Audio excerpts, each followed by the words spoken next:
that we are at a tie match at the drop. Double gen pop to avoid the deadlock. They do go down. There is a haste status effect.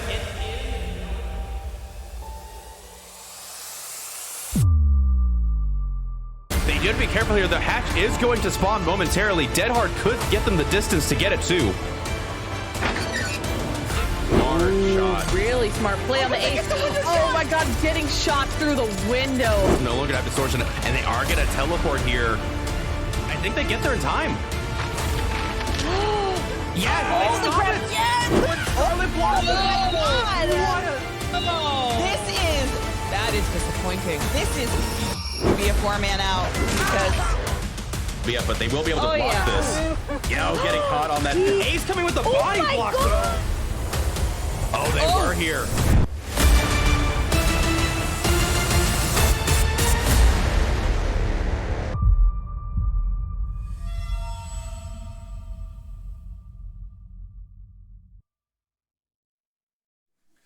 All right, everybody, welcome back to Champions of the Fog. I'm your host, LittleRugaard, and I am joined today by none other than Dir3Wolf. He needs no introduction, but I'm going to do it anyway. He is head of DBDL and a comp connoisseur. How are you doing today?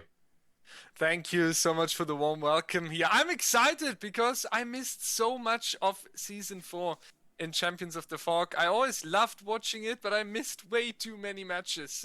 We talked about it a little bit, so it's amazing to be here for the semifinals because we talked a little bit about it in the background. Eviscerate and Chronicles, two very interesting teams, two teams with amazing rosters, amazing player personalities. So we could say we have two fighting teams here going against each other today. Absolutely, I couldn't agree more. And it's okay that you have been here. I've been here for almost the entirety of Season 4, so, you know, it balances out in the end. It comes out in the wash. It's all good. But yeah, we are going to be seeing Eviscerate and Chronicles play it out with a Plague Mirror on the Suffocation Pit. And we're going to be loading here very quickly, folks. We have Zeno on the Plague. And not a single corrupt generator in sight. What do you know?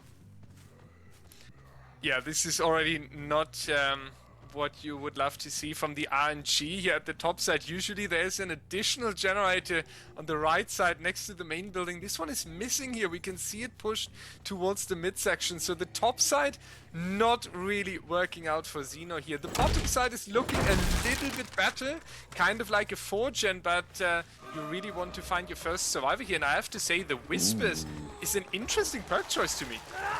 Just a little bit, yeah. Good call out there. As the Whispers would have blended in with, you know, the Plague's normal Whispers, as it already throws me off. Oh, and there's a survivor back here on this gen as well. So yeah, they found at least a good little bunch of survivors, not able to spread out at the beginning like they were probably hoping to. Yeah, now we see Zeno already going for the power here. That was a strategy Zeno came up with last summer for a while. Then everyone started to pick this up as well, but players started to shift away from it because it's a lot of risk and you really don't want to lose your power early on with no value. But it seems like Zeno has the survivor pinpointed here on the TNL, and that's really not where you want to meet a Plague with the power. And nice try there, but unfortunately not hitting the ace here. But now the down coming through. That's a quick one though, considering that we are on the Suffocation Pit. We also have a Remember Me and a No Way Out, so we can kind of see that Zeno's expecting the survivors to be quite quick on the gens here and setting up for the end game a little bit. And a Saboteur play, this is unfortunately not working out though.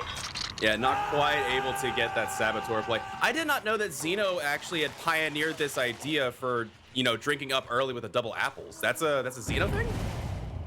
He came over with it in Dead by Esports, yeah, and then players started to do it as well, and then, as said, they shifted a little bit away from it because it's very risky and you need a lot of confidence. But I think we can agree that Zeno has a good reason to be a confident killer, and so far he's doing a really good job here, even getting the down. That was a beautiful one. That was a beautiful little loop-de-loop. I'm just loving how smooth back and forth they look. They're, you know, hiding their red stain and just doing these almost perfectly precise moonwalks, like down to a T. I can only imagine how much time they spent practicing. This is going to be a basement hook on the Steve as well. This is a lot of pressure from our killer.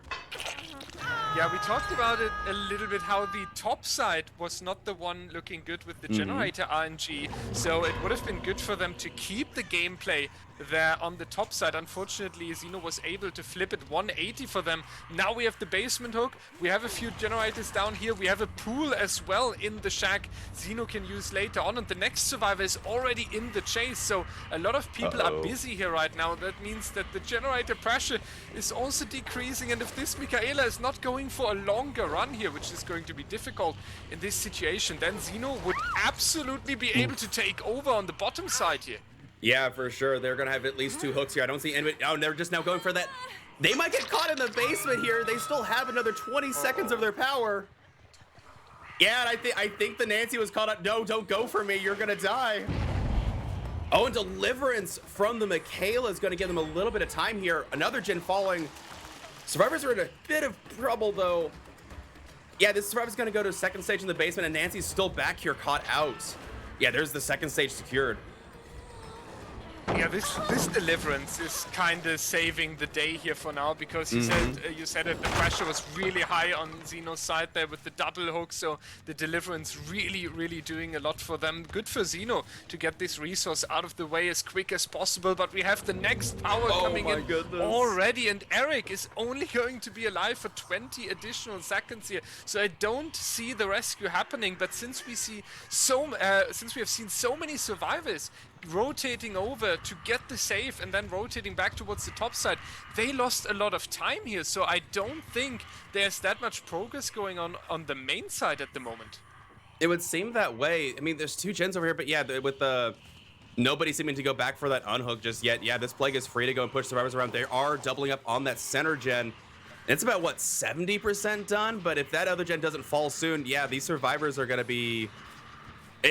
I'm calling for at least a 2K at the very least, possibly 3 here. I don't know how the survivors are going to pull more than 2 people out. Yeah, it's going to be really rough, right? Because Xeno is the next down coming in already, and there is still Remember Me and No Way Out on top of that. So really good work already in the mid game, and the end game is just getting more spicy due to these 2 perks that he brought into the trial here. So absolutely amazing. Xeno playing out of his mind. They do get a generator done though in this corner of the map, but the survivor is injured, so they shouldn't make it very far here. That is going to be the next down, and Ace is also fully infected, so that is going to make the tracking a little easier here. Just a little bit. Yeah, but I'd say that Whisper's coming invaluable there, as the Plague was able to tell which side of the map they were on, seeing that Michaela was on that side. And yeah, you got 2 slugs now. I mean, I guess you could try and hope their Ace escapes, but I don't even know how you begin to do this. You have to cleanse on the opposite side of the map. She used all of her pools, but now you're going to get another one back because survivors are not going to be able to unhook otherwise. So absolutely insane game sense from this Plague so far. Really cool to see. Yeah, on the endgame strategy, I would agree that Ace needs to somewhat get a cleanse here. However, you do reveal your location, and then you have to deal with the Whispers on top of that. So Xeno with the tracking tool here, even the barbecue coming in here. So it's a lot about tracking these survivors, and if that doesn't work, you still have the backbone for the end game there with the No Way Out, and we can see the 4 stacks of that perk. So even after closing the hatch here, the survivors have no chance to go for the exit gates here, and that's a nice try by the Ace, trying to get these 2 additional points. Xeno doing a mind game in the basement here, trying to hide on the stairs, not working out though, but I think this is very likely our last chase here. Very likely, yes. I mean, the hatch will spawn here at the shack, but yeah, they're chasing them away. Unless there's some kind of hidden exhaustion perk to get this, yeah, they will go down under that pallet, and that is going to be the 4K secured for Eviscerate right off the bat. 8 points awarded to Chronicles, 24 to Eviscerate for this first trial. That was some very spicy Plague play. I mean, well, to be fair, Remember Me, the last survivor was the obsession, so Remember Me wouldn't work out there, but it'd still be, you know, no way out. You're still stuck in this game for at least a minute. There's no way. Oh, yeah, it was just so beautifully set up by Xeno here, coming in with absolute confidence. And if we look at this build, I think that's just telling us, because we need to mention, right, there was a Remember Me and a No Way Out in the back pocket for the end game. but it wasn't even needed. So basically Xeno performed a 4K with the generator standing with 2 perks only, and these perks were simply about tracking down the survivor team, finding them and getting into the chases. So we had nothing in terms of preventing generators from getting done earlier, something like this we usually see. So it was all just his gameplay being so incredibly good here. We need to point out the deliverance play again. That was really like the turn in the mid game that allowed them to get 1 or 2 generators done, because if you ask me, I don't know how you see it, but if this deliverance wouldn't have been there, I think this could have been 2 or 3 gens remaining. Very possible, yeah, because those were 2 very close hooks. Nancy wasn't going for the unhook. Yeah, that would have been a disaster right there. Because if they'd also gone for the unhook, that would have been an additional person in the basement. Yeah, the deliverance into calling off Nancy from unhooking was definitely what gave them a couple extra points in generators. Also, I was hoping that was the case. They were ready for the power. They wanted to smash hit the plague and run back to the hatch. That would have been a very beautiful play, but unfortunately was not the case. Oh man. Yeah, when we loaded it and I saw Whispers and Remember Me, I was like, did they forget to switch builds? What is this? But I mean, the Whispers worked out so well for them. That's very true. Yeah, sometimes it can be so golden to have this first chase and the first down really quickly, especially as a confident killer like Xeno. Xeno needs to find the survivor, basically just needs to know the location. And then we have seen his beautiful mind games time and time again throughout the trial. He's able to put these survivors down in 10, 15 seconds to secure his hook stages. And I think Xeno knew that. He knew that he's going to have every reason to feel so confident, and he definitely proved himself here. That's what we can note down. Absolutely. Just very confident killer play, very strong killer play. Survivors doing their best. I mean, again, they had second chance, they had their way, but that was just a lot of pressure from the very beginning, and it almost never let up the entire time. So with that, we'll get this next trial underway very shortly. Again, it's going to be a plague mirror. So Chronicles will be coming back with their own plague, and we'll see how it goes. I imagine, I don't know. Do you think they're going to bring Remember Me and Barbecue, or do you think they're going to take it a little bit safer? I think you need to play a little bit safer here. We might see something like a Brutal Strength or something to get the resources removed from the trial, play a little bit more aggressive, because what you need is a quick early down. You really don't want to give Eviscerate some freedom in the mid game. You don't want to let them spread onto the generators. You need to keep them busy with unhooking, healing, resetting, all these kind of things. So if it will come down to the question, how quick is Chronicles able to put pressure on Eviscerate? And that's on its own is going to be a difficult task, because now they also have the confidence from Xeno carrying over into their survivor performance here. Exactly, just a snowball from the start, and we will see how Chronicles deal with this lead in just a moment. We'll be back in just a little bit. We're going to take a quick ad break, and stay tuned, everybody. You've been watching Champions of the Fog.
All right, folks, welcome back to trial number 2 of the semifinals.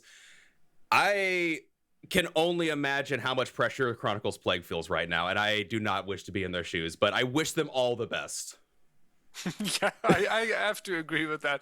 You really don't want to play this match right then. We can already see Zeno coming in with the no mither here. So the confidence is clear, I would say. We were just talking about it's important that the early game is really being the important part here. So maybe you are able to get Zeno as the first chase here. I would doubt it because he's going to play a little bit more careful here. But the team is sending a signal. Oh no, Zeno's just sitting in the open casually with that broken. But I kind of like that, you know, because Eviscerate is in a good position right now and showing this confidence so clearly, that's kind of a move. It is. I will say, if you never plan on cleansing the entire game, why not take no mither? And to be fair, if you know the killer's also gonna take corrupt like this, if they down the no mither person, that is like 1.5 minutes of corrupt you just miss out on. So I don't know. Oh, falling off the second platform, they're going to ditch chase entirely and go back and look around for a different survivor to chase. Yeah, I'm about to say no mither is definitely a bit of a flex here. Oh no. It's little flexing around by Zeno, and there's going to be the first infection into this game, the M1 as well. So we have 2 injuries so far. Thanatophobia is going to help a bit. We have a that's now going to be 10% slowdown there. Only 4. 4%, true. They changed it a little bit here. So 4% on that one. And also, the survivors are now aware of a Call of Brine being brought in, so that's going to be a little bit of ruin effect here. But to make that happen, you need a lot of pressure across the survivor team. And right now, we are really pinpointing it to 1 survivor here. True, true. Yeah, taking chase with this Lori. Lori doing a really good job keeping this Plague busy, blocking off the, shack window. But I'm surprised they didn't run to middle there. And they're not going to commit. They're going to push them away from this generator instead. Now Zeno in chase. However, they will get to this pallet. Yeah, they get to that pallet, and they are going to be safe in this. Okay, we were talking about this before. Do you have an idea what this tile is called? Long wall pallet? Like, I would call it the Ormond tile. The Ormond tile? There we go. I'm down for that. That makes a lot of sense, honestly. That's what Q came up with, and I had to say, I have no other name for this new tile. The community doesn't have one yet, so let's just call it the Ormond tile because it came with that map. But that was a Very beautiful counter now to the survivor pressure here. We are still on 5 generators. That is very likely going to switch soon because they are splitting up individually here on the objectives. One already done. There is very likely going to be a second one. But we have a basement hook, and that's a very, very good start for our killer here. We have seen the struggle that this can put up here. A nice distance puke, unfortunately not finding the target here, but our killer with another quick down may be able to change the game here. Very possibly, and they do get the flick over the pallets. That is going to be crucial for them. Also worth noting because you get a notification. Plague brought Dissolution. How do you feel about Dissolution on Plague? I've never seen that before. I have not seen it either yet, and I have to say that this is maybe the consequence of the pressure we see right here. It's kind of the new strategy that needs to work right now here. We can say though that there's party going on in the basement, and one hit, two missing hits into the locker. So absolute juicing going on here in this basement so far. Another 10 seconds a little bit taken here, but it is going to be the next basement hook here. Good work by Chronicles Killer once again. We have kind of a 3-gen here. They have gotten 4 generators on in their survivor game. So if you are able to keep this 3-gen here towards the end of the trial, you would walk out with a tie here. That's very true, though I imagine that Nia probably with Deliverance, otherwise they wouldn't go that far down. And immediately back on that gen denying that call of Ryan regression. You see the survivor on the quarter gen as well. Plague gonna be over here. That is a Xeno just out in the middle of nowhere. They must be super confident to come out here in this this open area. Look at them go. Oh, good fake there from the Plague, baiting out the pallet stun. And they're gonna go for that unhook in the basement, but they have the power going down into it. This could be the snowball that they needed. Is there gonna be a locker save here? Locker tech? I was unsure for a second. Maybe the other survivor there had head-on prepared or something like this, so they were counting on that and unfortunately losing the 50-50 here. But now I have to say, this is not an Eviscerate with no mither that is flexing here. This Eviscerate tactic right now is ending in almost a bully squad in pub matches, I have to say. Yeah. And if they are not watching out, this is gonna end very, very poorly for them. It will. Yeah, I was about to say the flexing. To be fair, I know Jukebox. Jukebox is a hardcore Plague main, and this is their environment they like to play in, and yeah, they're not taking it. They're taking it in stride. They don't seem to be letting the pressure get to them.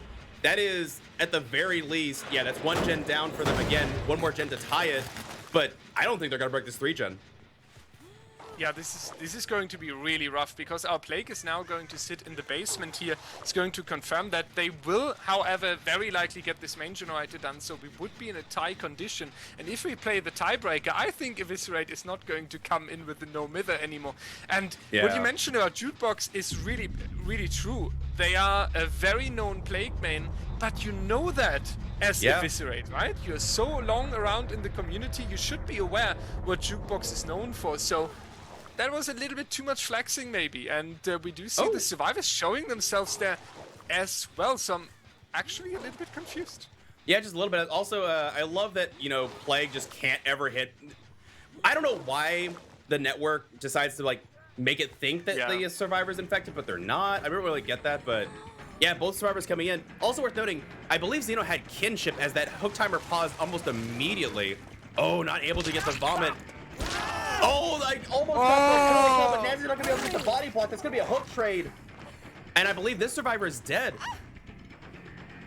I think so. No, second. Well, no, that was a good trade here. 60 seconds for them, but this is one of these moments where you send a postcard to behavior later on and ask why this was not an actual grab here, because that would have changed the things a lot. So this is really unfortunate for Jukebox, and I feel like they would deserve the grab right here for how they're dealing with the pressure of Eviscerate and how they're keeping the survivor team under control. They would have deserved to get this grab here, and we can see now that Jukebox is feeling really confident here. You do have the basement hook, and you are aware that this generator here would be the tie condition, so you want to stop that by any means, going towards the top side, checking on it real quick, not that much of a progress. And now we also see that the power is coming up here, so Eviscerate needs to be really, really careful.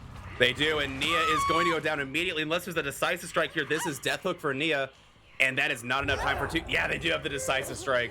It's always the one with the decisive strike. However, do they get distance here? Plague with the power, they no. Man, decisive strike just ain't as good as it once was, right? Yeah, that's a very true point here, and now this is actually the death onto our Nia here. So, oh man, two survivors standing in the trial, and I'm not sure. They need to make a very quick turn here and a very quick generator, because right now, I wouldn't even set the cards onto the tie here. No, that's very true. It's very true. I'm wondering where this second survivor is. I think that might have been a diversion, because there was no reason for that to happen. Play looking around. That gen has a lot of progress. That gen has a lot of progress. I would be scared for that gen popping. Oh, there's the Nancy, though. They do find them. They'll be taking chase here in the shack. Has been the spot of so many chases so far. They do get the infection on them. And they're just going to leave them. They're going to let them get infected. They're going to let Call of Brian take care of this generator. I don't know. Ace is nowhere to be found. Nancy's still here, chasing at the shack. Yeah, I think they're going to get the tie condition, but I don't think they're going to be able to break this 3-gen at this point. Not with two survivors.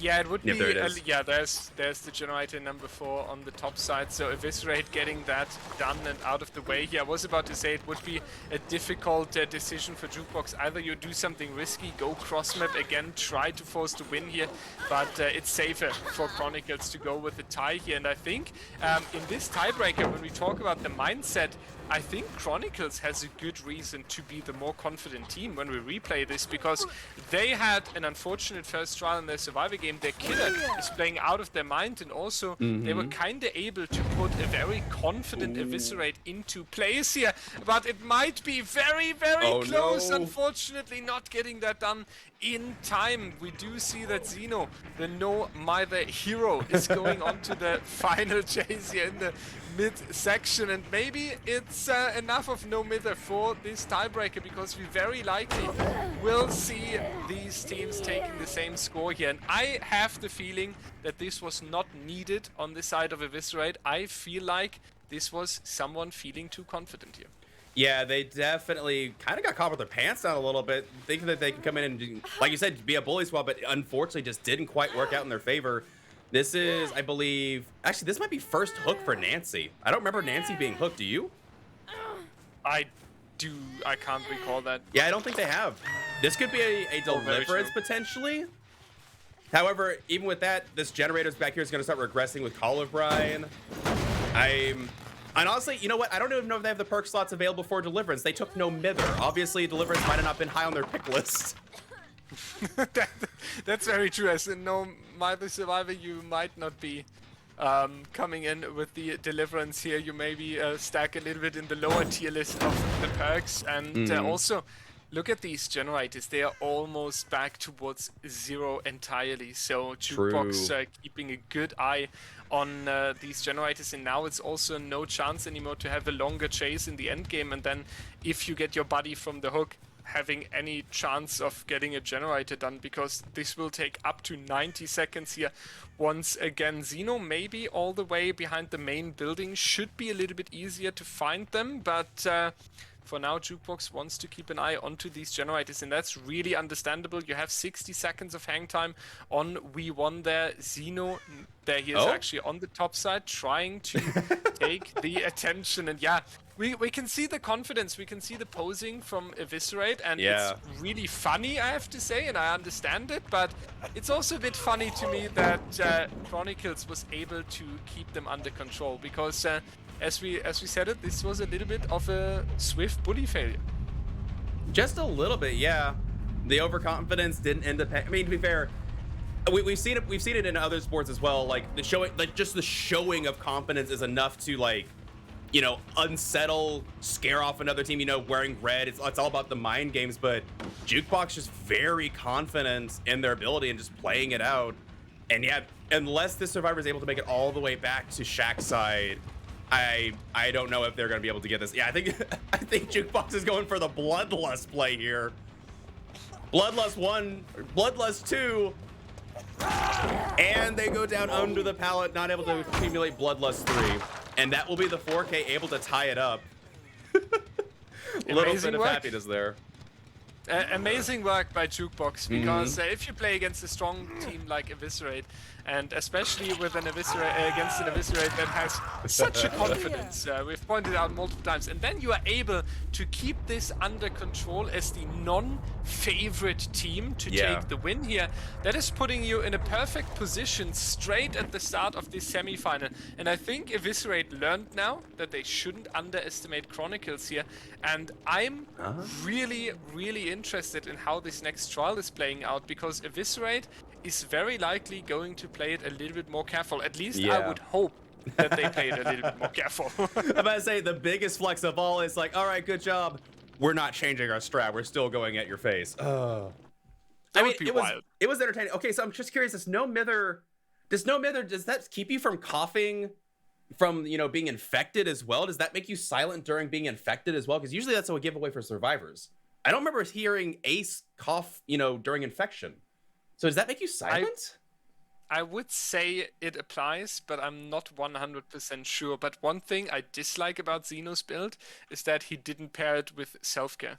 The ultimate flex. What about inner healing? Where's my inner healing, y'all? Oh, yes. No.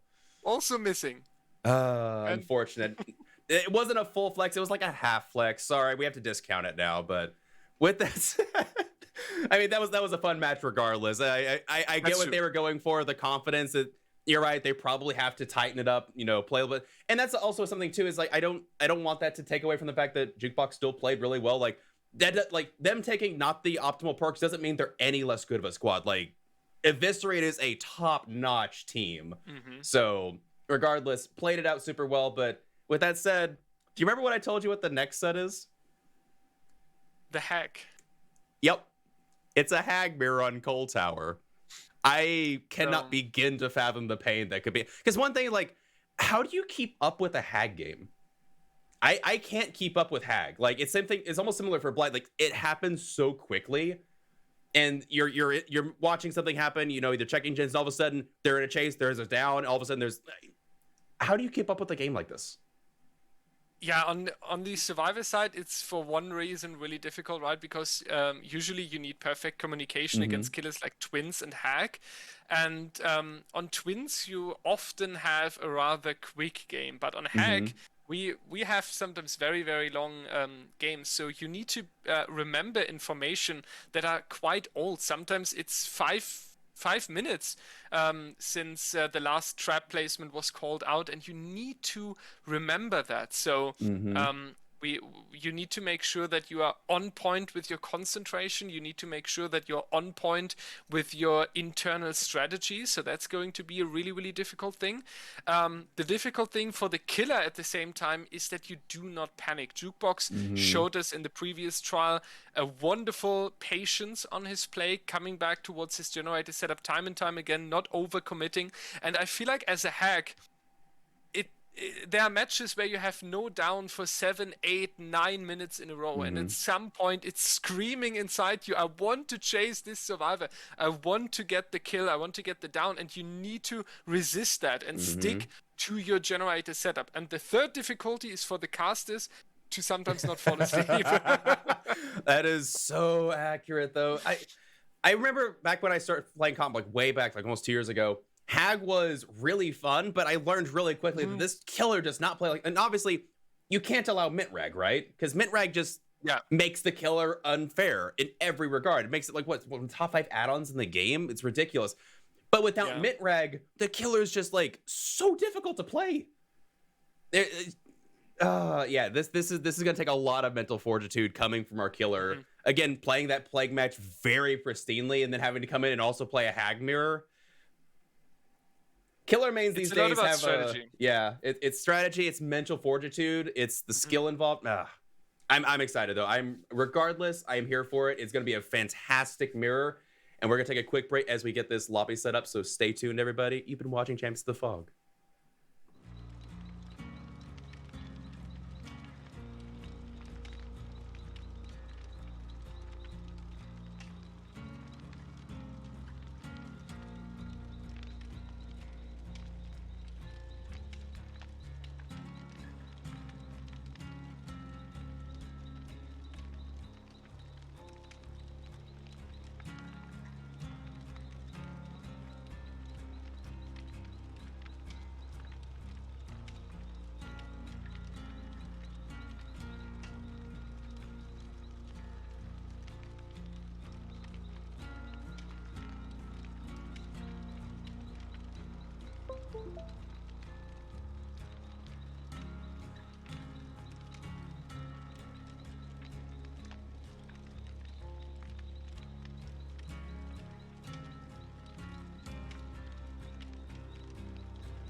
All right, everybody, welcome back to trial number 3 of set number 2. We're going to be having a hag mirror on the table, and it's going to be on Coal Tower, no less. So at least it's a somewhat small map, but I don't know. I am scared to play hag on a map where you can see, because look at the lines of sight that you have. Even if hag is a short killer, you can see where this hag is placing traps immediately, and it's just going to be an easy call out every time.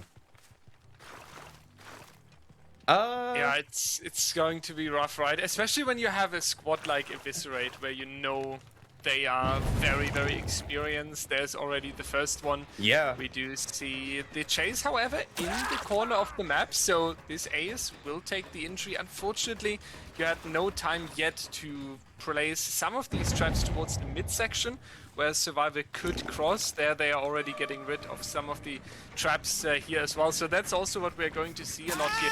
This headset of the hack, how a lot of people call it, where you just force her into teleporting back towards the trap, where you just demolish the web she was setting up. Play with your food though, a very understandable pick. So that's going to be something the survivors are going to notice in this next check here, as experienced as they are. I think Ace can already tell that the hack is coming way closer, or way quicker closer here than usually, but yeah, interested how this is turning out, and that's Dragon's Grip coming in.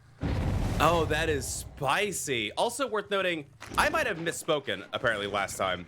I thought that Mitrag was banned. Mitrag is not banned. That's my bad. So this killer actually has a very lethal set of add-ons, and she is going to have a body block taken for her by the Ace. Yeah. Oh my goodness, that exposed status effect. But the thing is now, survivors should be able to play around the Dragon's Grip. Well, I don't know, the timer's a bit difficult to keep track of. They may not be able to play around it as much as I think they could. But yeah, I think this Nancy will be able to get away, and Hag needs to reset their web here as they have 9 traps left to lay down. Survivors are doing a really good job keeping these web just broken and in disarray. Yeah, we are back on 10 traps down there, right? So the entire web is now basically taken from the trial. There's going to be a hit taken in order to prevent the hit onto our Nancy. Now Mind Games coming out. Jukebox decides to set another trap here, but there's already Immediate the flashlight. flashlight coming in, so a lot of teamwork going on here already, taking hits for each other, assisting with flashlight. 3 people we see here, and they are doing a good job, and this means one survivor is currently going to break your 3-gen, so you need to calculate carefully with the time here. Very, very true. You have to be very careful, and yeah, A's doing a really good job keeping these keeping these at bay. No more traps for the Hag, and also worth noting, I'm pretty sure that is going to be a very juiced up flashlight. Yeah, 1-gen going on. Like you said, they did break that 3-gen. I imagine possibly streetwise something else. Nancy coming in and taking hit as well over the pallet. Yeah, the teamwork is, you can see the teamwork and how much these guys play together showing right now. This is going to be a very...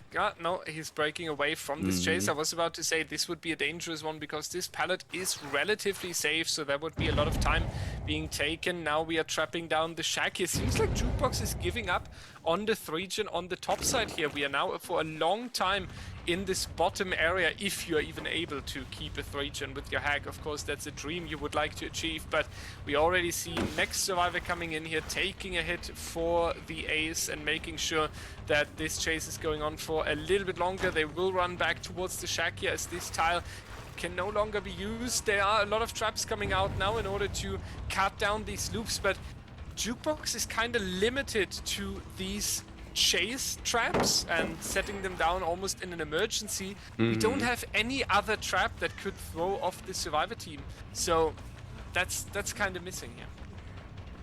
For sure, and yeah, Nancy coming in and taking another hit for the ace here. Ace taking as much time as they can away from this killer. Again, with the flashlight, you're not really able to get these traps set up and use them. I wonder how many charges this ace has left. Teleporting to it, but not able to get anything from it. Yeah, just the pains of being a 110 killer, not being able to get another play with your food stack from the Nia. And yeah, I would imagine the survivors would be able to call out the play with your food as well. As it is very noticeable, even at 1 stack, how fast you go in. Middle gen by Hill is almost done. They still have something of a 3-gen potentially, but I think you're right. I think they're not going to be playing to it. I think they're trying to get that hit and not preserve that. There's a play with your food stack, but survivors have completely reset. Yeah, we're seeing more tight play this time around. Yeah, it's rough now, right? You have the full reset on the survivor team. Basically, we are back to 0 here, and there's just last second someone coming over. So 2 generators basically done, and you as killer, you didn't get anything out of it. Yeah, you removed a few pallets, but you're a relatively slow killer. You need to build up the play with your food. They keep resetting for the body block, so even if you remove a pallet, it's just going to be a survivor rotating in. So far, perfect game by our survivor team, and they will smash through these generators again and again. There's the ace waiting already for the, but a little bit of a miscommunication here. That's the down. Xeno trying to juke a little bit too much there once again, going for this little spin, and is going to be punished. So this one here, this down is on Xeno. Indeed, yeah, a little bit one too many 360s there, and the Hag is able to slip through. This will be a basement hook for our Hag. And the question is, can the survivors mount any kind of defense or offensive here? Another gen down, that is 3 gens left. And now the question is, with 10 traps, can the Hag set them in time? Are the survivors going to harass them in time? Do they let the survivor die in the basement? I don't know. I feel like the Hag still has a lot to overcome here. 4 gens down. No 3-gen whatsoever. Yeah, I think the Hag is just going to have to secure this 1K here. I don't know what the Hag can do more here. Yeah, what the heck are you supposed to do here? Oh no. Oh no. Not you too. But I have to agree with you. These 2 generators there on the top side, there is no way you are contesting them. If you would walk there right now, everything would blow up here on the bottom side. So, true. Really, really difficult, and we can see all the traps being set here. That is going to be the 1K. If everything is going according to plan, you maybe manage to confirm the second stage here and then get another fresh down with the no one escapes death. Very possible, yeah. That would be the ideal scenario. Yeah, they do secure the second stage. Yeah, it looks like they are going to be trapping up this exit gate here. Well, if both the exit gates are on this side of the map, that could be useful for our killer. But I don't know where that second exit gate is just yet. A lot of pallets still up and unbroken. I bet any means necessary would have been a really valuable perk this game. So many pallets have just not been broken. That is a very true point. Any means necessary would have helped so much. I think they were not expecting that Jukebox would keep so much wood in the trial here, but that's true. We would have seen like 5 or 6 pallets being brought back into normal position. Jukebox now at the top side and checking on the generator here. There's a little bit of progress here. The survivors leaving towards the bottom side. I would be really surprised if Re1 is getting rescued from the basement there. There are too many traps around there. Maybe if someone is sneaking in with an urban evasion or something, but nice mind games here by Jukebox. And there is the death, and we still have 1 generator to go. So you potentially get more than just this 1k here. That's a very good point. You might be able to secure a 6-stage 2k if you get another survivor here. This generator is just about 99, though. I don't know why you would not have just finished it. Nia on the top with the balance 90 most likely. They do get to play with your food stack here. Yeah, they're just setting up. The exit gate is up here on this top side as well, so they might be sensing that there's a Noed incoming and maybe preemptively cleansing the totems to make sure they don't have to deal with that second stack of play with your food coming in. And this hag is now thumbing around the map. Yeah, just looking for anybody and anywhere. Breaking some traps. They do get chased with Xeno here. Not even gonna bother. They're getting ready for the end game. Getting their play with your food stacks. Look at this methodical mint rag teleportation and then placement of the traps. Really, really well done. Yeah, I was just about to compliment him for that, because that is looking really, really good here on his side. And you see now the instant teleport and the hit here. Very nicely done, Xeno being back to injured, but Jukebox wants to contest this 3-gen, and I really like how he's not giving up. He's trying to still go a little bit for the chase here, but they are also keeping an eye on the generators again and again and again here, and not just running blind after 1 survivor, trying to get the minimum stages here that are possible. I really like that, because it's showing this fighter mentality. And Xeno now in the main building here, so they are in a good spot for Jukebox. They will be able to place a little bit more here and make sure that this generator is definitely not given out for free. And going to be interesting also how many resources the survivor team are throwing in, because they just basically have the never mind, Caster's Curse, there's the reset onto the lorry. So now they have basically 2 bodies once again as a resource here. But yeah, Jukebox needs the down or switch strategy once again and try to find someone else in a different location. Indeed, and I think Jukebox might even be sensing that too. We saw bones broken near the side. They might be predicting that these survivors are looking to cleanse all the totems before going to the end game. And I mean, it makes sense, right? You know at least 3 perks. Oh, that is the curse of Mintrag, unless that was intentional. Whenever I play with Mintrag, I always teleport to the trap that I don't mean to, but it seemed to have worked out in their favor this time around. They got the lorry a little bit off guard. And I don't know what gen's being worked on. I don't think there's any gen with progress besides the one up top. Oh, they're doubling out the one up top. You can see it there. Will they be able to get in time and make it stop? Will they? No, they're not gonna be able to finish it. Nia's gonna be able to get away, but they're gonna be able to reset this trap up here and get a stack of play with your food. 2 survivors need to be reset. It's grinding out a little bit, but I'm wondering if survivors are feeling similar fatigue to this killer. I wonder if this last generator here is going to go, because the survivors are assuming the no one escapes death. We talked about it a little bit earlier, right? Against a killer like this, the survivors have seen the 3 other perks in the trial, so they are planning with the no one escapes death here. So I'm interested if that's going so slowly, because they are getting rid of all the dull totems first. Nia taking an injury in the back here. Xeno with the reset in the meanwhile. So we are back on always 2 survivors that can go for a body block. Maximum 1 survivor being injured. So that's also a very consistent performance here by our survivor team. But there's a second stack for the play with your food. So Jukebox now also a little bit in a better position when it comes down to the decision making on which chase can I take, because stuff like this is now going to work out, and that's a down. That's 4 stages with 1 generator still standing, but the flashlight unfortunately not working out here. That would have been huge, but now we are on 4 stages, still a generator to go, so Jukebox aiming for even more here. True. I cannot believe that ended up working out there. Yeah, they got a little bit too much. They used the juice too much for the traps themselves and wasn't able to secure the flashlight blind with that. This Lori, however, is nowhere to be seen. Could be on a generator. There's no progress on it. They only have eyes for that Kel Tower gen, and if that Lori is on it, that gen could be finishing it. And there you go. They have it. And they cleansed. They did. They did.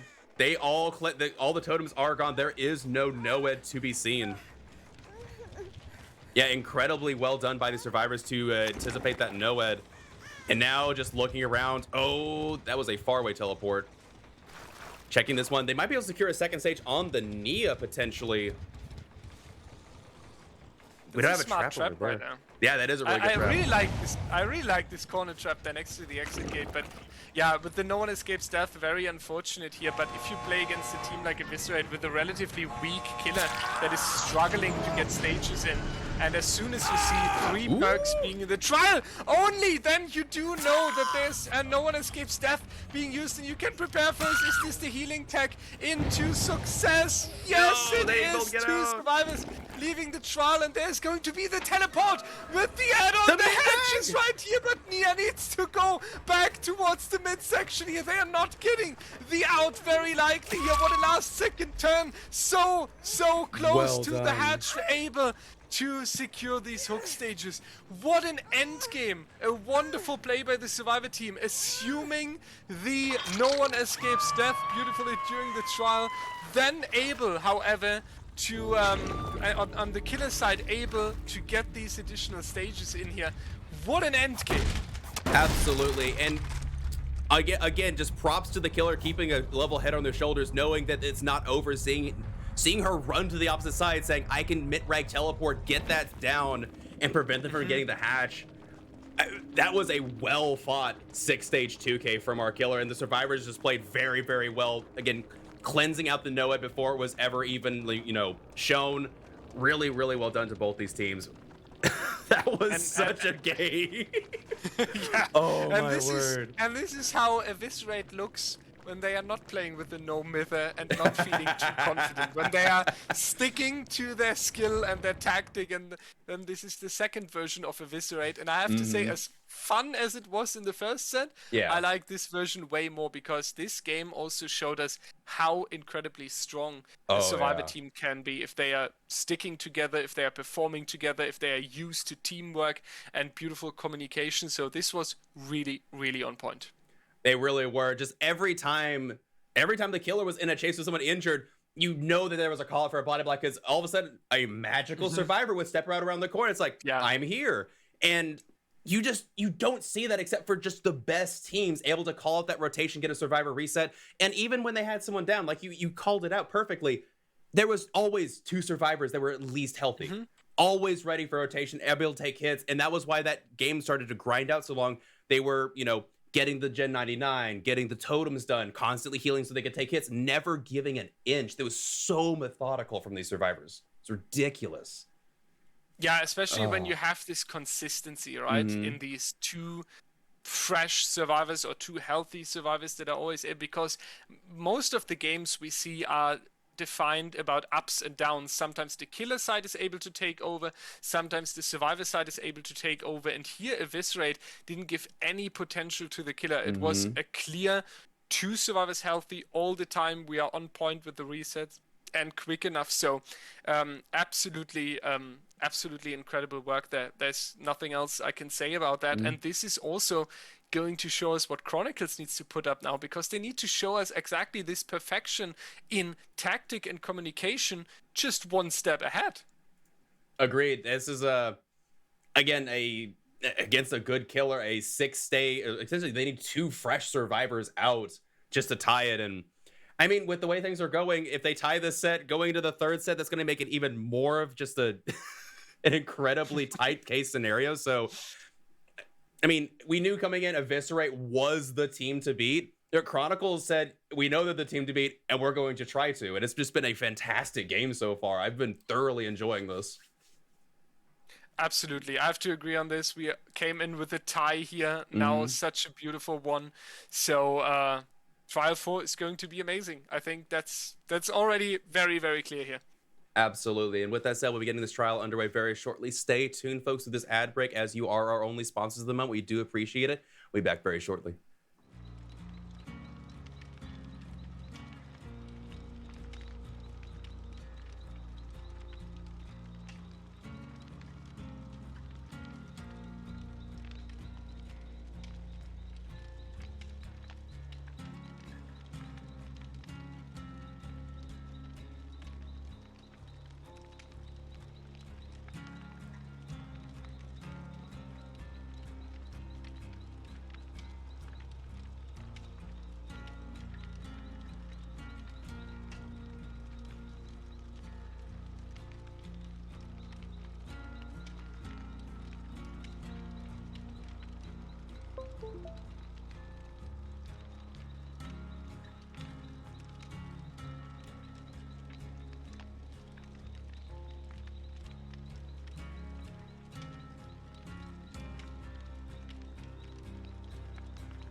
All right, folks, welcome back to trial number 4, the last trial of set number 2 before we go on to set number 3. The second part of a hag mirror, and Xeno will be killing again. I love how the teams have kind of entrusted these 2 killer mains on the team. We got Jukebox versus Xeno flexing on the mirror here. It's been let's see about the flex from Xeno this time. Yeah, but I say I don't. Okay, I could be wrong. They could be taking something spicy, and they're like, okay, we feel confident again. We're going to spice things up again. We'll have to see. And I think you are correct. Seeing the mint rag rusty shackles there, it is very much apparent that this is being taken much more seriously. Yeah, this is the way more serious approach here by Xeno, and we see kind of the same situation for the hack. 1 trap down, already triggered in the distance, so you're back on 10 here. Nice balanced landing play, making sure that there's distance from the killer. We do have a corrupt intervention and 3 mystery perks here, so this is going to be a little bit of a difficulty for our survivors, because they need to move towards this top side, get their hands onto the generators. These 3 down here are corrupted, but this is now a beautiful chase location if it's just 1 survivor that is interrupted down here, because that means 3 of Chronicles survivors are working on the gens. But it seems like Xeno wants to stick to 1 survivor here and trying to get the first down as quick as possible. Didn't work out, so now he's switching over towards the top side, but the strategy is a little bit different here. Just a little bit, yeah, and I will say they do seem to be sticking now a little bit to their 3-gen a bit more. Nancy will be taking a I spoke too soon, Caster's Curse, as you say.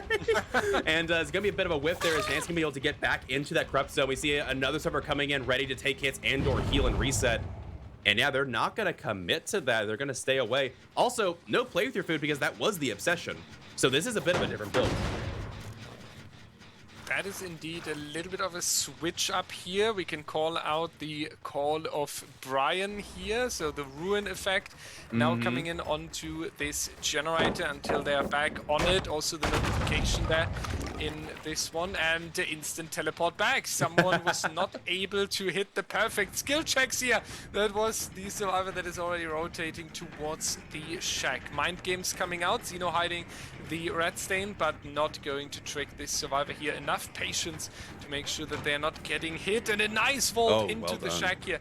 Taking time from Xeno. We are still on 5 generators remaining, but if these survivors are splitting up individually, we might see a few objectives done really soon here. That's a good point. Also, one thing I'm beginning to notice that's different about the way that Xeno plays Hag is they're not really spreading out a web. They are using this as a method of teleportation, and Steve is now in a big heap of trouble. They need a body block. They need to get to this pallet. They're not going to get it. They're going to go down.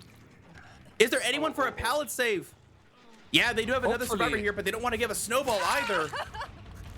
Oh no, that is a very early down.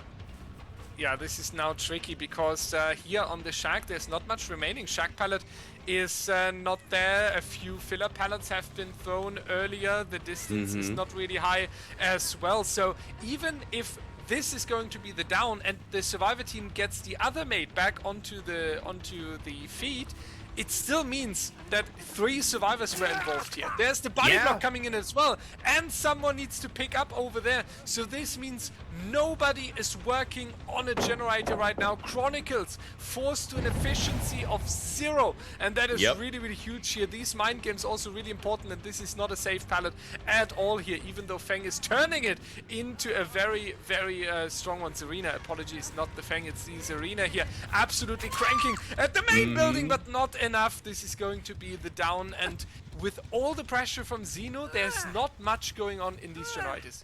It's a very good point, and we do see scratch marks here as well, going from our optimal central hook here. And worth noting, no, what was it? Oh, I'm going blank now. Oh well, Caster's Curse again. Oh yeah, I actually started referring to Zarina as Hanji-san when they wear that now, just because, I don't know about you, I actually am a huge fan of the Attack on Titan skins. True, I agree, but Kate didn't get one, so the entire collection is for the trash can. That's a fair point. I forgot about that. They did Kate dirty. And it's the same with these masks in the one event. She didn't get a mask either.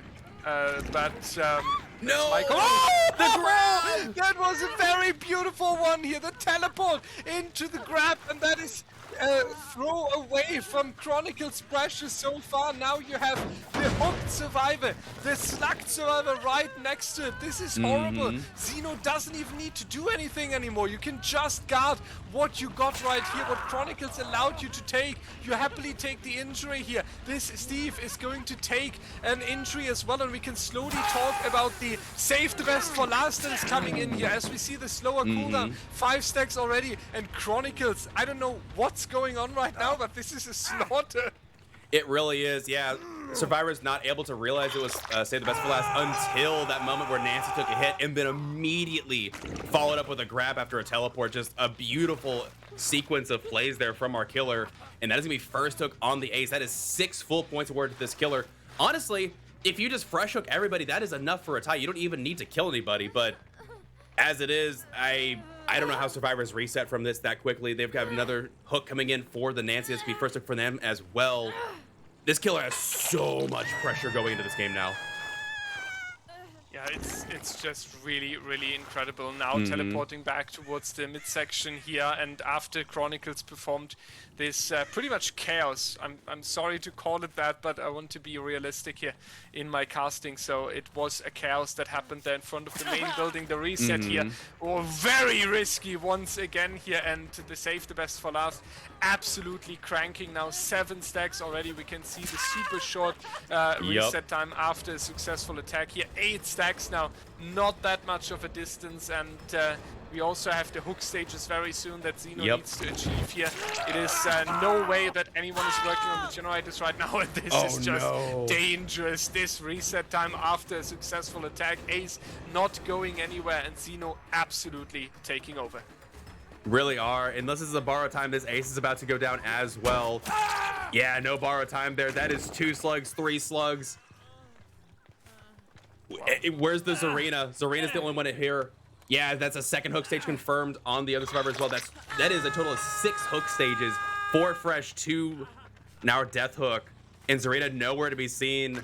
They need some kind of reset here. Unbreakable anything.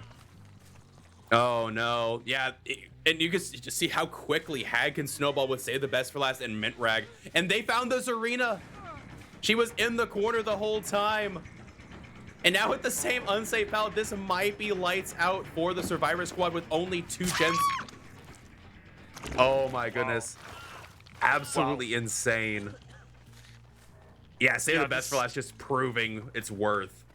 Holy cow. Absolutely, and this is what can happen if you make a very, very huge mistake, if you don't pay attention to your surroundings, because the trap that was allowing Xeno to teleport and grab, that was a trap that must have been called out in the Survivor team, and they must have been aware of what's going on. We do see an Unbreakable in the distance, and Xeno just missing the unhooking survivor here, and now being a little bit too optimistic, but this is going to be not that far of a run. Actually it is.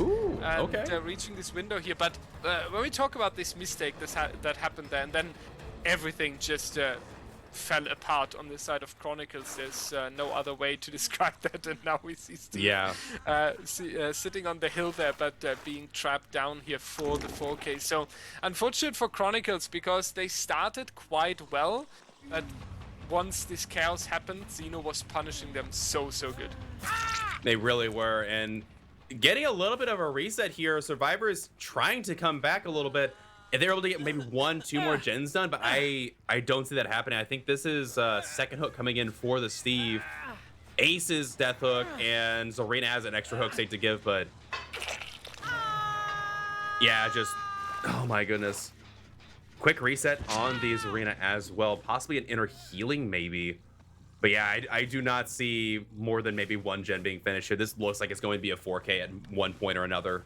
Just really, really well done. And yeah, Survivors made a single mistake, and the Hag just punished it with impunity. Oh my goodness. It's so hacking difficult. Oh, how long were you holding on to that one? I had to do it. You complained in the break, so of course you get another one. No, no. But now it's basically Xeno now trying to find the wow, what a teleport straight into Wait, they're the death down hook. here. Unless there is a True. what is it? A trap set up at Shack. They could set up for a 2-stage out. That's true. Xeno might not worry too much anymore with the score, so he's True. just like letting that survivor go, but usually you want to get the 4K, right? I feel like the 4K would be a really, really nice finisher for Xeno's incredible performance here, but it seems like Xeno is playing efficient, just going for this, and Serena saying goodbye with the flashlight here, so that is Jukebox, the standoff between Xeno and Jukebox, the two killer players here in this semi-final, and this is going to be the escape for Chronicles with 2 stages, I believe, so that is a nice finisher for Chronicles, but overall, this game really showed us how punishing one mistake in your communication, one mistake in your attention can be, and if you're then not pulling together to recover from it, then it's 180 flip and everything is going down for 4K. True, and I'm kind of sad we didn't really get to see more autodidact come into play, because that's actually a really cool perk to bring into this match, because you know you're gonna be rotating hits constantly, and unfortunately we never got to see it come into play. Yeah, really, really well done, and we'll see if those 3 points, and because that is 3 points denied to the killer, and that is 3 points added to the 2 points added to the survivors. We'll see if the 5-point difference comes into play here, but I don't know. But we'll be moving on to the 3rd set regardless. And what is set number 3? Do you remember? I'm not gonna put you on the spot like that. It's do remember. Oh, you do? Artist. Of course. Oh my goodness, you're so much better than me at this. Oh my word. Yeah, you are right. It's going to be an artist mirror. It is mirror number 3, and we're going to be on ARP. Talk about a grindy map to end on here for the mirror series. We had Suffo Pit to begin with, and now we're ending with ARP. This is going to be a very slow game, I feel like. I don't know about you. The potential for the punishments is the same as well, because of this shape with the 3-gen, very often one in the midsection and another 3-gen on the other side. If you overcommit to a generator on the survivor side and you don't make it out of the 3-gen setup and allow the killer to have a hook at the top side or the bottom side, the killer is able to hold these choke points on ARP really, really well, and is able to monitor who's moving in behind me, who's taking a rescue potentially. So ARP can be a really difficult map due to the size, but it can be a really punishing map if you give the killer the chance. So it's once again coming down to a few decisions that might decide the winner here. Absolutely. Yeah, every time I see ARP, is like, all right, where's the basement? Where's the 4? Is there our 4-gen around it? Because you do sometimes get this kind of god spawn where it's not like, you know, the 4th gen's like kind of in the center of the eye on the side. It's like all 4 gens are just spread out to the winds on that one side. You get the basement hook, and it's kind of just lights out from the beginning. But oh man, yeah, I don't know. I didn't like ARP coming into comp initially, but ARP has come to be one of my favorite maps to see people play on, because it's the similar structure to. Kind of similar to Suffocation Pit, in my opinion, except just a little bit less rampant on the RNG, where, you know, Suffocation Pit, you could have you ever seen where there's like less than like 5 pallets spawn in the entire map? Have you seen that before? No, I haven't, but okay, it's been horrible. Yeah, I heard of it, and I always hope that when I'm playing comp, it never hits me. Oh, for sure. Yeah, I wish there was a way to, I don't know, I always like the idea of maybe having control over the seeds of maps like that for the purposes of comp, but I know that it would probably get boring really quickly if you have the same spawn. We'd have to like find a collection of like the 100, I don't know, but that's semantics. We're going to ARP. It's an artist mirror. I'm excited. We're gonna get this 5th trial set up for y'all, so stay tuned, folks. You've been watching Champions of the Fog.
Welcome back, everybody, to trial number 5 of set number 3. That's why we're going the full distance this time around with a full 3 sets.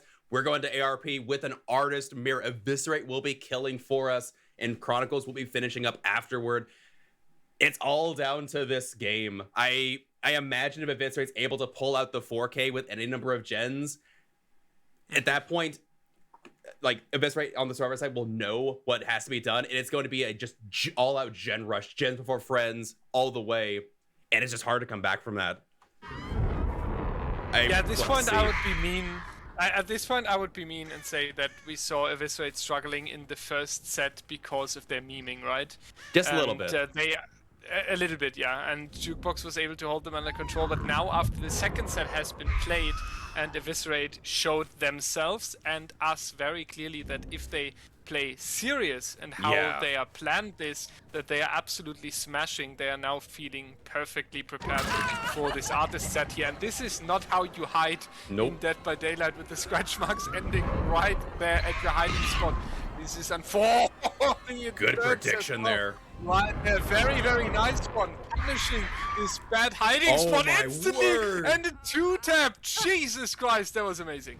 That was some absolutely top-tier artist prediction there. And this is a very early down for Hanji-san. I mean, to be fair, Krupp didn't do anything this game, I feel like. Krupp was gone in 30 seconds. They walked across the map, Krupp was gone. I mean, to be fair, you got an early hook. I guess it's a good trade-off, right? 30 seconds for a hook. Yeah, this is like the positive thing you need to take out of this, right? Yeah.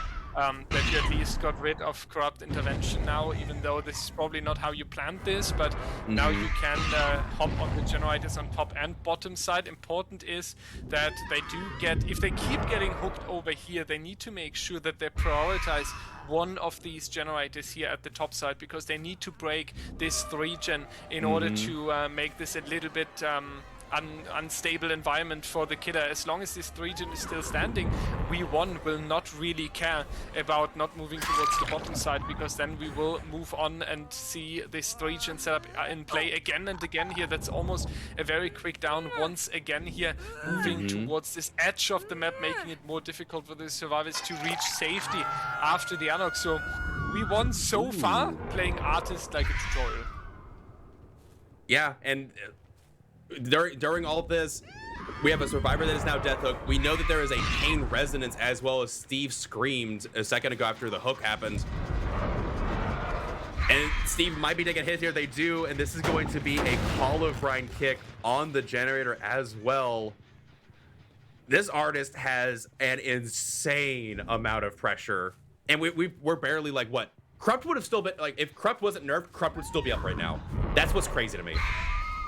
Yeah, and that shows us how insane We1 is performing here. There's the first generator coming out, but it's unfortunately one at the bottom side. We also see Call of Brine information, a second generator at the bottom side, and that's good for getting the points here, but in the long run, this is not going to help you, because we do need these generators here at the top side being repaired, or we need to get the unhook and then running all the way back towards the bottom side. But one of these two things need to be done here, otherwise Virtual will be able to hook again and again and again in this 3-gen setup. And if they don't break this, they're gonna face horrible consequences once they reach the 2-generator mark.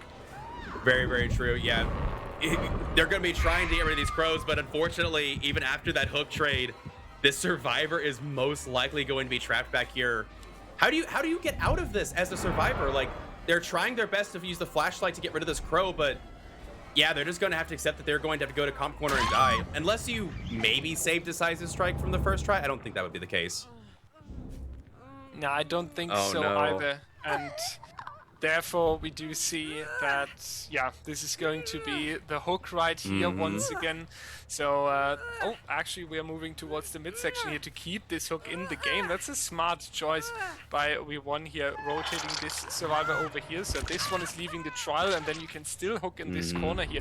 Very, very nice choice. Now some snipes coming out as well. Oh, and that even hits onto Swarty there.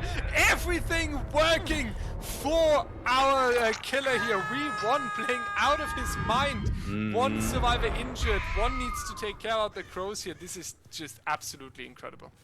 Yeah, this is very I think the best term is precision. This artist is surgical. Every single thing they've done has been methodical, even letting the Steve hook trade because they knew they could body block the Zarina back in there.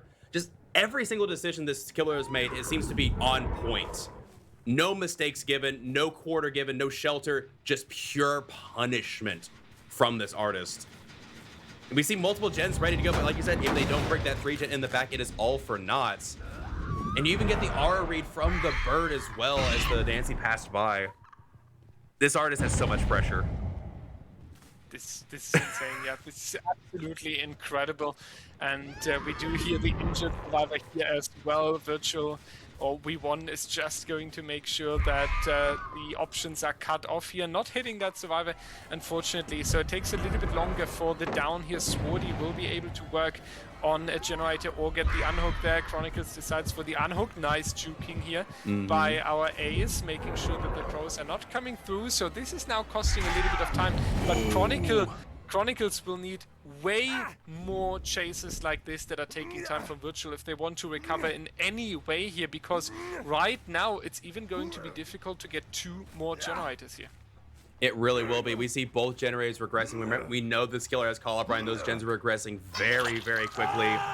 Fresh hook on the A's, and I believe that might have even been a pain res as well. Just so much gen regression going for this killer. And even that shack chase, it was good for the survivor. The survivor was able to make as much time as you could, but even then, the killer just got them down with what seemed like impunity.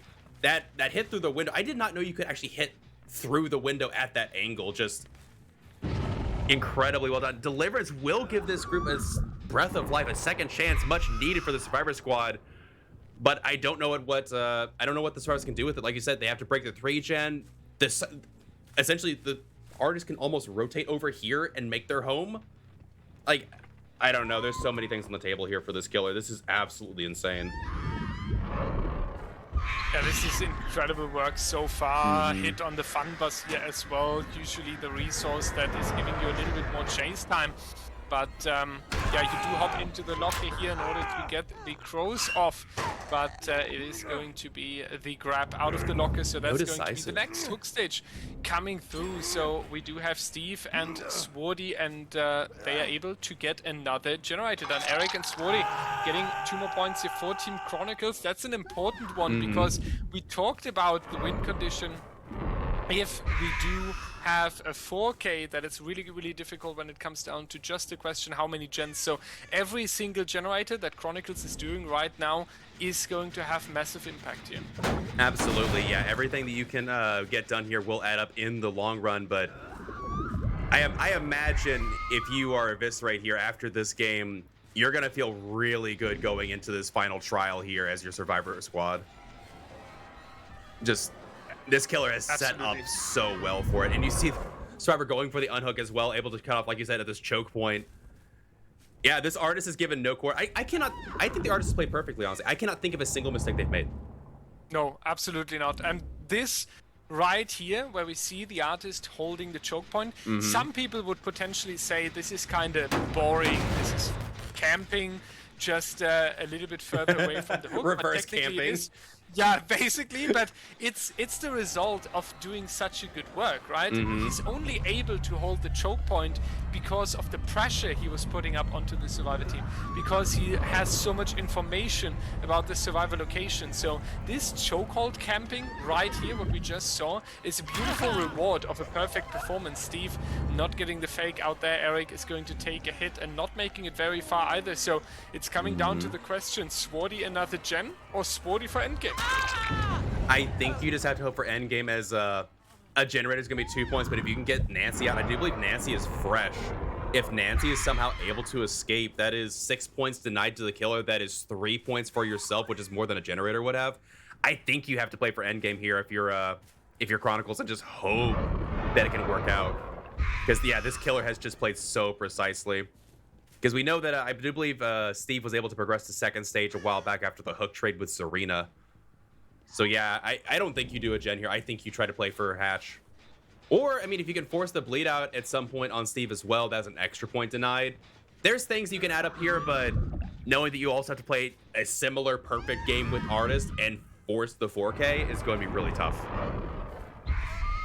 It's going to be really, really difficult, because right now we're talking about a win condition of 3 generators being done if we assume that all the stages are ending on a hook, and usually that's really, really difficult just by the fact that the survivors do not even need to worry about a 3-gen scenario in this case. So what was on the to-do list of Chronicles here, going for the break of the 3-gen setup, making sure that they are not being hooked in one part of the map too often where the generators are located.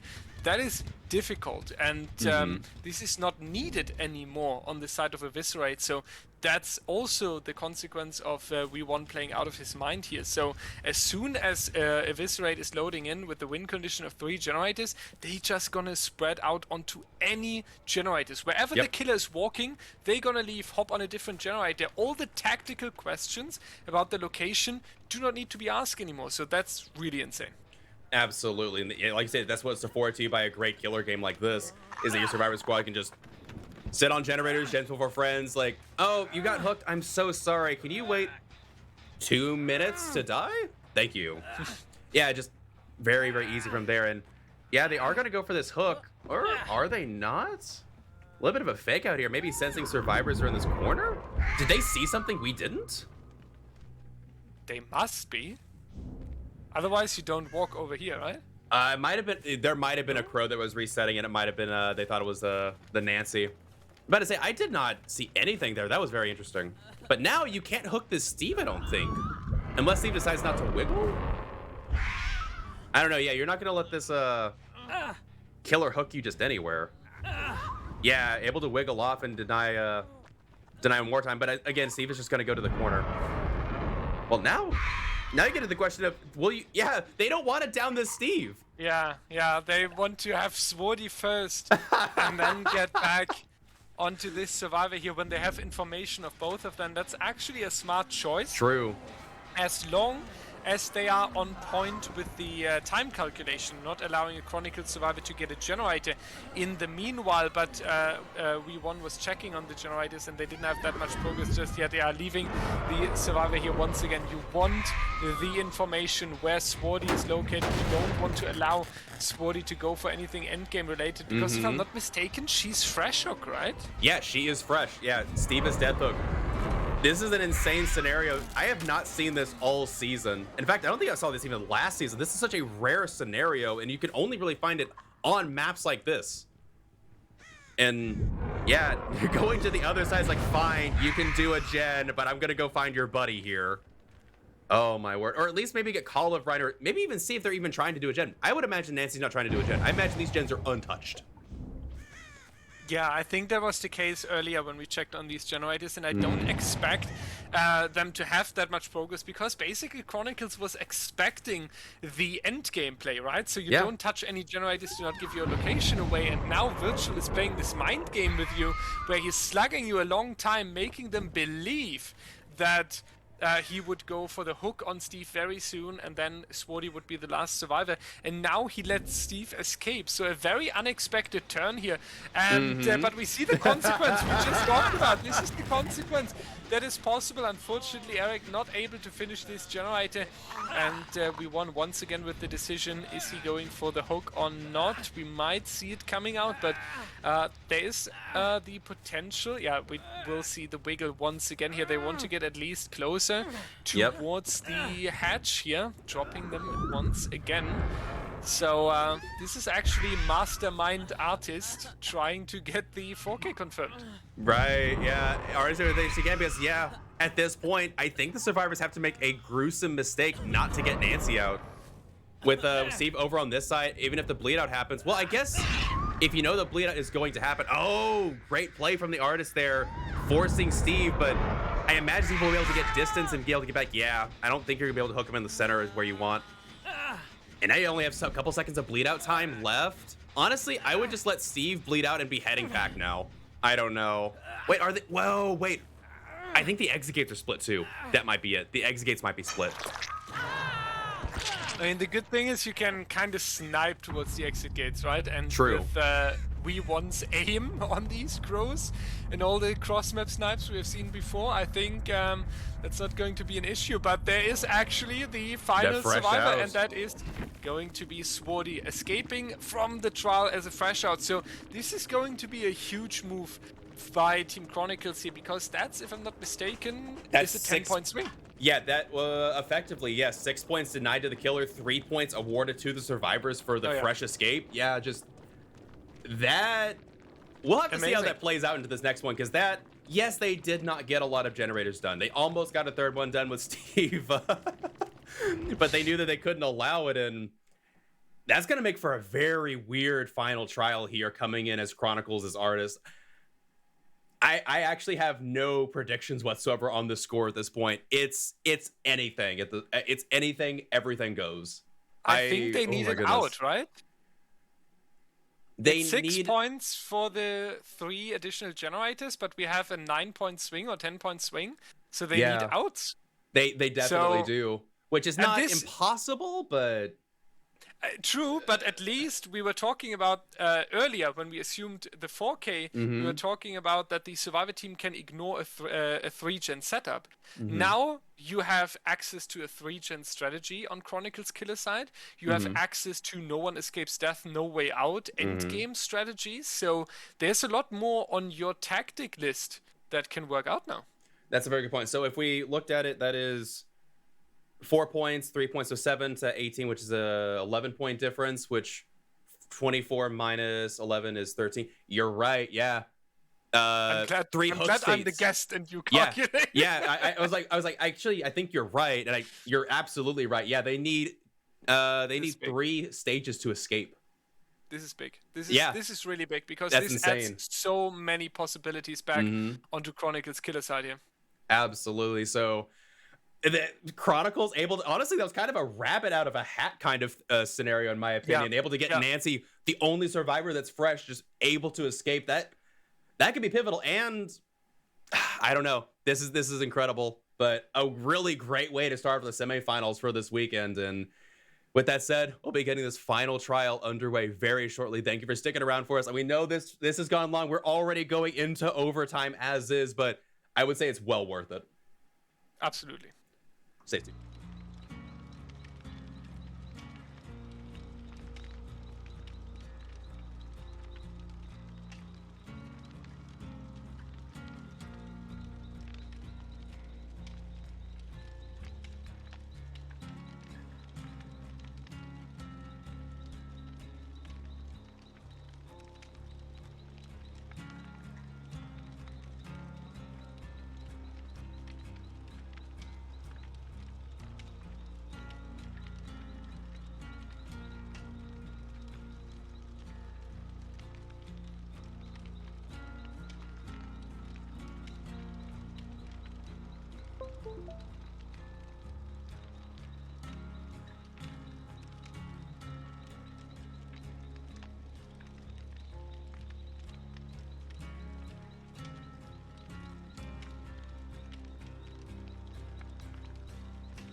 Welcome back, everybody, to the final round of. I'm sorry. This is the first semifinals. What am I talking about? This is just the final trial of this first one. We got. Yeah, we're almost 5 minutes over. Yeah, we're sorry. This next match coming after this is going to be a little bit starting late. I did not realize how long this one has gone. 3 sets takes a while. Yeah. Oh man. And the downtimes. That's a quick shout out to our teams here. The downtimes were really, really short because they were all ready to go. So it was a lot of interesting gameplay here that was provided. And we can instantly see snipes coming out from Jukebox. I think the pressure is clear. Oh, absolutely, yes. Trying to see if they got any latent spawns on this side. I did not realize that even with the shroud that you take, you can occasionally get one survivor that just hiccups on the other side. I didn't realize that was a thing. But regardless, very interesting. And they do find scratch marks very quickly. They see the Nancy. Does the Nancy have a sprint burst? No, they do not. Seeing if there's anybody else as well. I think they smell a survivor. They do. They found the ace and just blind shot them. What a shot. absolutely incredible. And if Jukebox is able to make a little bit more moves like that, then this is going to be really, really difficult for the Survivor team. Because keep in mind, everyone, we do need some outs here after a fresh hook escape with the hatch in the previous trial. Chronicles Survivor team able to make some turns there. So keep that in mind here. There's going to be the first injury onto Zeno at the shack. And he is going to use his flashlight. Not the first Survivor you want to chase as the artist, but there are the crows coming out, but it is going to be the vault in time. Now he needs to juke these crows once more, and he manages to do that. Wow, absolutely phenomenal play here by Zeno, and every single second that is being wasted here. We are 90 seconds into the trial, so the first gens will come out here. Yeah, they are able to start completing them gens. However, they, like you said, they have to get out. There is a 3-gen still in play, doing a really good job getting these crows. Just a really aggressive play from the Survivor. Yeah, and they're going to be leading out of the shack now. Shack pallet is gone. However, again, they still have access to this 3-gen on the side. I guess it's a question of once you get this Survivor down, where do you go from there? How do you play it after that? This is the early game we're still in. And Zeno absolutely serving the juice here. Phenomenal chase. Jukebox trying with a ton of crows here to get pressure onto Zeno. There's going to be the application of crows once again, but no down just yet. The locker will make sure that Zeno is free from these crows again. Now he is finally going down, but this was a more than 2-minute run from our Survivor here. We have one generator done already. I wouldn't be surprised if we see more. Yeah, there it is. Second generator. There might even be a third one coming out very soon. So Eviscerate needs a lot more injuries and downs in order to force Chronicles into a better position here. They already had a Survivor over and ready for the unhook. I didn't even see them sneak in. Absolutely well played from Eviscerate here, able to get this unhook relatively safely and very quickly. It looks like even a borrowed time is at play as this Survivor is very obstinate.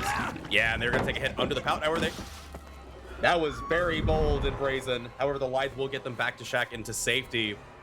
And the question is, I don't know if you can commit to this chase again. You know how long the first one went. Oh no, this is so close.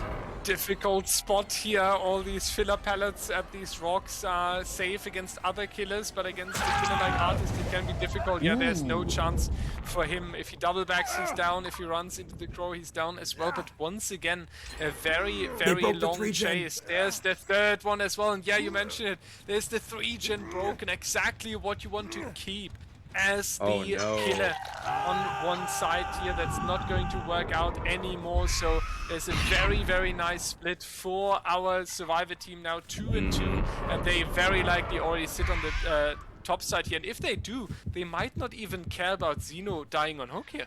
That's a very good point. Yeah, if you have those other two on the top side done, it is going to be very difficult for the skill to come back. However, Nia coming out of nowhere, coming in for the unhook here. Seems like they do want to get some outs. Maybe they do care about Zeno. Maybe they're not just a pretty face. I don't know. However, or they're just here to waste time. I don't know. Maybe they are. But this will be the unhook, then the hook trade as well. A 4th generator going down, and you have to imagine that other gen is ready to go. Forcing the grab, was that intentional? Regardless, that'll be death hook for the ace, and that is a second hook coming in for the Nia as well. So that'll be pressure for Nia. Ace is out. Pain Res gonna be slowing down that gen even more. But I imagine that Nancy should have had more than enough time to finish it, unless there's another Pain Res coming in. It's still possible to get the 4K here. That gen doesn't have as much progress as I was anticipating.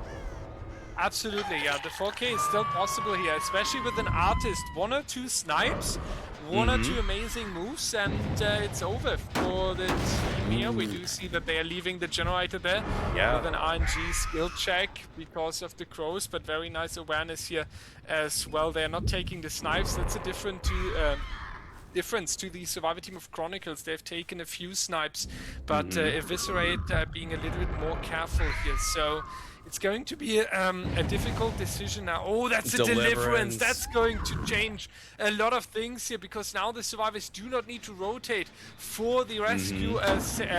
Healing is also not possible due to the broken status effect, so it's going to be pure progress onto these gens. And I was about to say, if you chase up here, it's going to be the gen on the bottom side. If you chase down there, it's going to be the gen on the top side. So this is a very, very difficult situation. Absolutely, yeah, you've got Call of Bryant, and we know that eruption happens as well. These survivors are dedicating to this generator. It is almost done. Yeah, this gen needs to be regressing, but you also have that one, like you said, down there. Oh, they get the down. That's gonna be eruption, and I think there's even a scream, so that person's incapacitated on the other side of the map. I love the eruption rework. It is so strong now.